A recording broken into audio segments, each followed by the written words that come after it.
Hello, beautiful people. It's Sindafam. Welcome to the channel. Today, we're back again with another video from Piers. We're going to be checking this together. Let's check it out.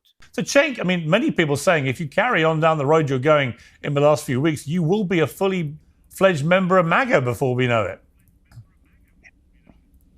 Yeah, there's absolutely no chance of that. I'm not like Dave Rubin, a giant sellout fraud Wow. who changed all of his positions and is totally useless and it shouldn't even be on here. He's just a waste of space. Wow. Really? After what all Dave said about coming together? Yeah. Yeah, no, got no interest in coming together with utter frauds like Dave Rubin.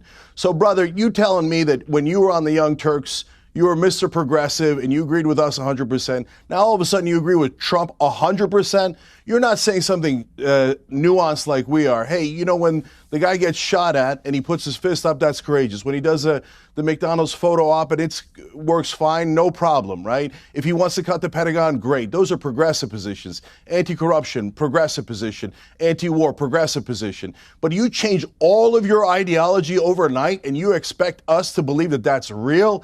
I don't think it's real at all. And I want an apology from you for all the crazy, outrageous lies that you told about the Young Turks. When is that going to happen, huh? Wow. And when are you going to admit that you changed all your positions for money? Okay. Well, what position do you still have that's in any way a so-called classic liberal? You fraud, Dave. Piers, it's barely worth responding to this ridiculous buffoon who's the joke of the industry. But I will say this, Cenk, I haven't spoken to you in 10 years. Even right when you're thinking you're a total fraud. I don't think he's a fraud or a joke. I think Dave Rubin is, for what it's worth, I think Dave Rubin is one of the most influential and significant voices out there right now. And I admire his honesty about the journey he's been on, Cenk. Piers, I appreciate that, but you know the thing is, what Cenk just proved is exactly what everyone in America, and I would say all over the world, is getting over. Nobody wants what he just offered up there. Not only does no one believe it, and he had it prepackaged and ready to go, and it's complete drivel. Yes, I sold out. It's just so nonsensical. Again, Cenk, I'll gladly send you a signed copy of the book and you can read all of my thoughts. And if you're anti-corruption and you're anti-war, you should be on the Trump train. But your endless hatred, the division that you sow, calling everyone racist and white supremacist, all of that stuff, it's why you're not respected. But I don't mean to get into the personal side of that. I'm talking about now something that culturally has shifted, and everyone can see the grift that you're up to, trying to sort of dance with the thing. But it's just not necessary, and I don't think that many people will buy it. Typical liberals, they don't believe in people evolving or having a mind of their own. They want to believe that everybody have to think the exact same way. You don't have to disagree on some certain topics and agree on some certain topics because they believe that everybody is supposed to be thinking the exact same, and you're not supposed to have a thought or mind of your own. Obviously, they want things to always go the exact same way. They keep pushing, and then rather than attacking the conversation or the argument, they outrightly go to attack you personally because make it make sense. If especially this election, lots of people did not agree on some certain issues, but they agreed on some that made a lot of sense, and it brought back common sense. And it's so refreshing to see people from either side or both sides of the party agree on some certain topic, especially with the fact that liberals or many liberals have started losing their minds and people wanted to bring back sanity.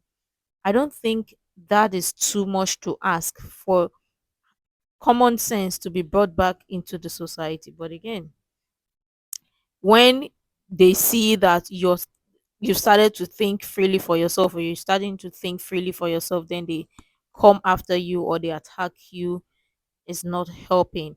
People don't have to always agree on some certain topics, but the level of maturity is the both of you agree on some, disagree on some, and come on a common ground or share your thoughts of opinion, whether you agree or not.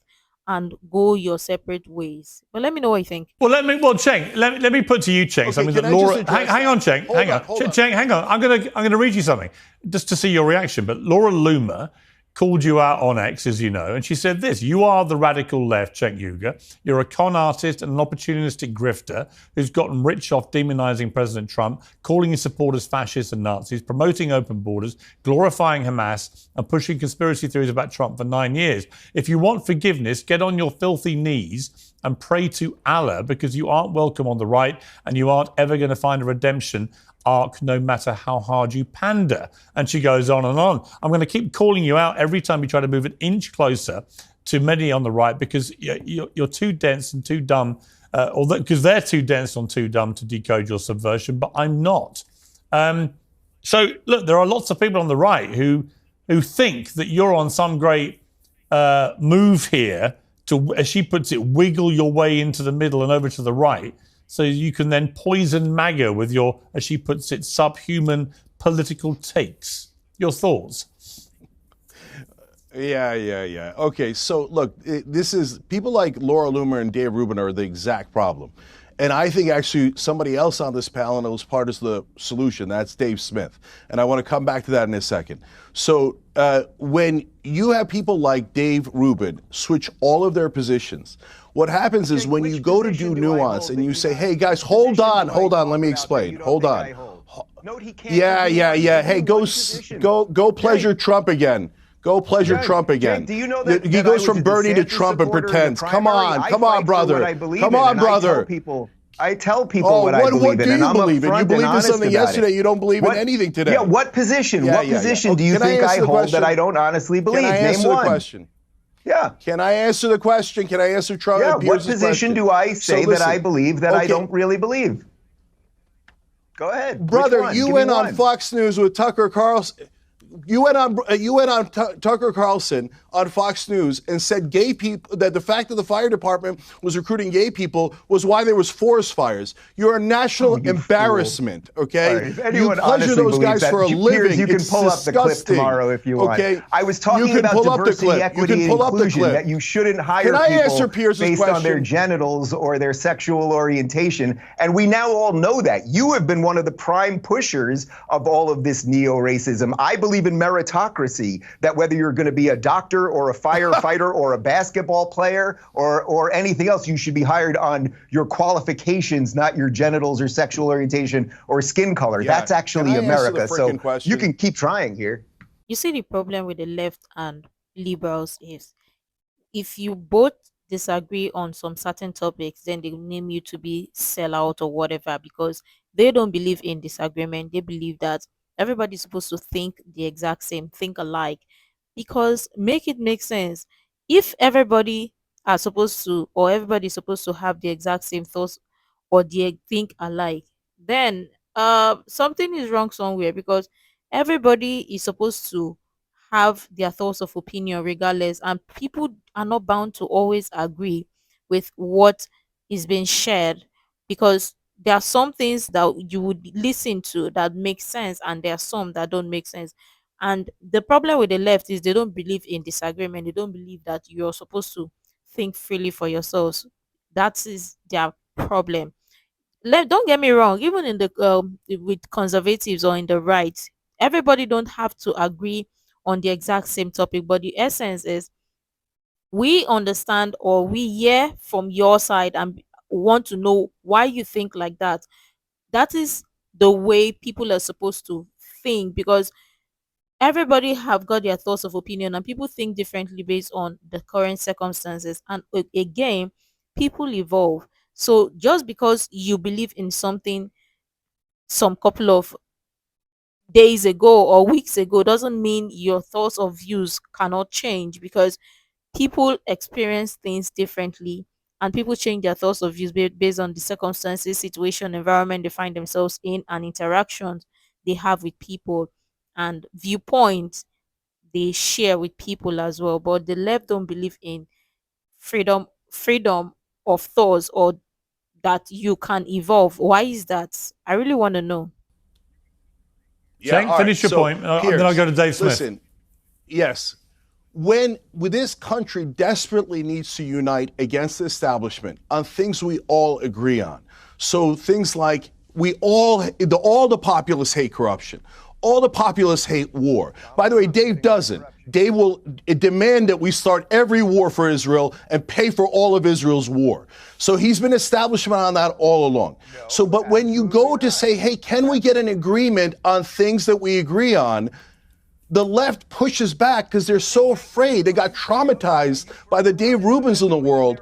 They're like, oh, if you take one step, not even in their direction, if you allow the right wing to take a step in our direction, they're worried that you're going to be a fraud like Dave Rubin and change all of your positions overnight. So my friends on the left, do not get scarred by this fraud of a man. There are other people like Dave Smith, who let me bring in Dave Smith. Is a libertarian. Right. We disagree on other issues. Let me bring in Dave Smith. But we can actually unite on the things that we care about. Right. Let me bring in Dave Smith. In order to unite, you got to get past the frauds like Dave Rubin. All right. Dave Smith, welcome back to Uncensored. Obviously, things have kicked off. I actually thought there might have been a coming together moment, and not the way it went, but it's gone the opposite way. Let's just take what Dave Rubin was saying and then how Cenk responded. But it seems to me that this big tent thing of Trump, I mean, it's very real. His popularity in America has never been higher than it is today. He's got an incredible mandate. The Republicans basically now are in charge of absolutely everything.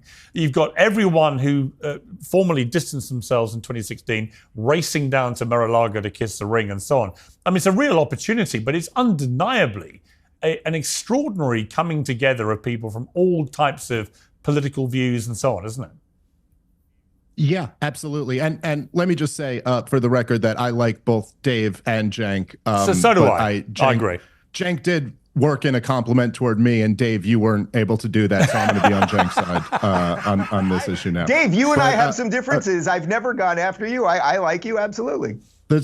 That's true. Listen, I don't look bigger than your guys' like personal beef. I think it's what's going on here is really kind of amazing. Well, okay, but I'm just saying, if you zoom out here, you know, I think since this last election, people are focused on this kind of realignment and the new political dynamics in America. But if you look back 8 years ago in 2016, during this election, in both major political parties, you had essentially civil wars. I mean, Donald Trump came in and took over the Republican Party against the will of the establishment and the donor class. In 2016, the RNC was floating out the idea of changing the rules, as you remember well, Piers, all the way up until the convention. They were floating out the idea of trying to steal this thing from Donald Trump. Of course, that same year, the Bernie Sanders movement had to be flat out cheated by the Democratic establishment. So it's not as if these things haven't been building for quite a long time.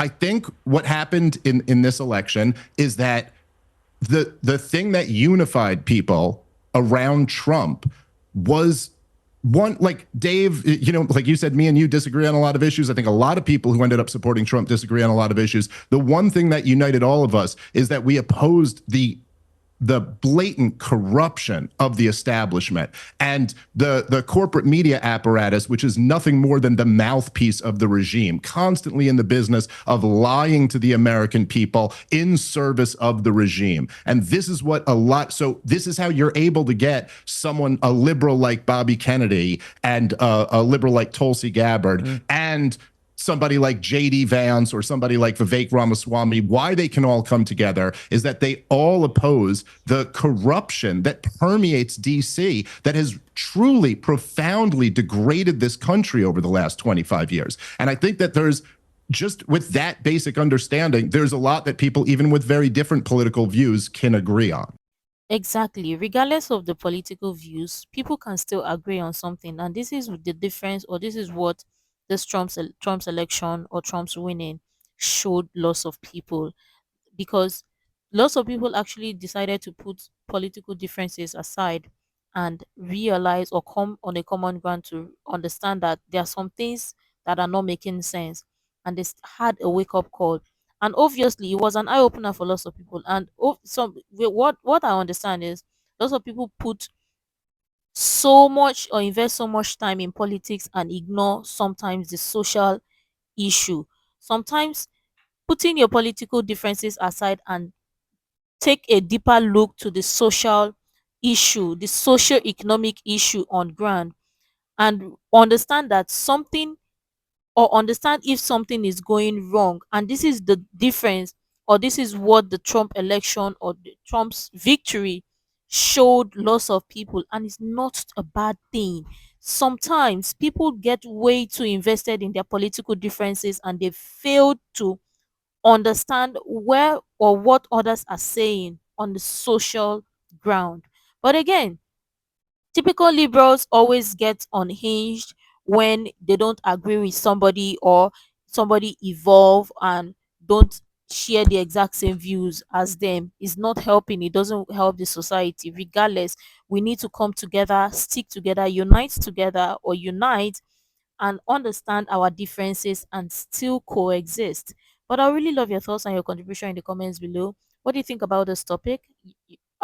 There's obviously no right or wrong answer to it. Everybody have their thoughts or views of opinion, which is totally welcomed in the comments below. You can share other useful information you think might be really helpful. Make sure to like, comment, share, subscribe, and all that stuff. And until next time, see you in the next video.